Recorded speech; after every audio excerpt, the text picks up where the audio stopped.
Hey guys, in this Illustrator tutorial, I'm going to actually show you a really helpful tip that I started using. So you might notice when you design in Illustrator, you have an artboard, or in this case, I have two artboards out here. And I have all this canvas space with all these elements outside of it. I even have objects that go off of the artboard. Now, in the past, what I used to do to try to preview a clean version of my artboard is make shapes. And I would make shapes around the outside to cover up elements, or I would make a whole clipping mask that's the size of the artboard, but all of those options create friction here.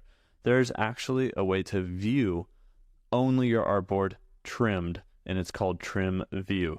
It's up here in the View dropdown to Trim View. Now we click that, and it gets rid of everything else. Now the elements are still there. They're actually even selectable. The elements on our canvas are selectable, and you can still move them around, but it clips everything to our artboards, however many artboards you have out here.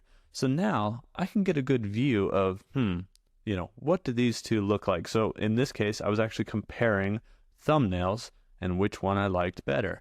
Trimmed it so I could look at just the two thumbnails side by side, decided on the top one. Now, there's no shortcut key for this right here. You'll notice there's 0 shortcut key. So if you wanted to add a shortcut key to this, you can. Just go up to Edit, down to Keyboard Shortcuts. If you're on PC, just find the Keyboard Shortcuts drop-down. And then under Tools here, we can do the drop-down and go to Menu Commands. It's going to be under View, and then we can select Trim View. The shortcut's right here, so we click on it. We might click on it again to highlight. Now, at this point, any key you press, any shortcut key you press here, will become the shortcut key for Trim View. It'll tell you if it's a shortcut key for something else, and you can just hit the Undo button down here. But if I hit, let's say, Shift Q, that's not a shortcut key for anything else, hit OK, then I can save this as a custom key set file. We'll just call this my custom key set. How's that sound? Hit OK. Now we have our custom keyboards all set up, and if we hit Shift Q, it's going to toggle on and off to Trim View. I actually think this is a good one to add a shortcut key to.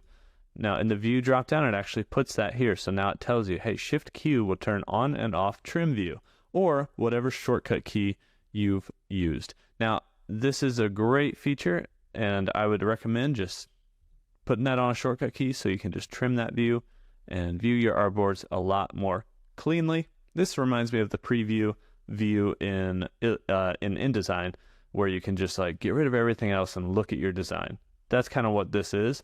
Trim View here in Illustrator.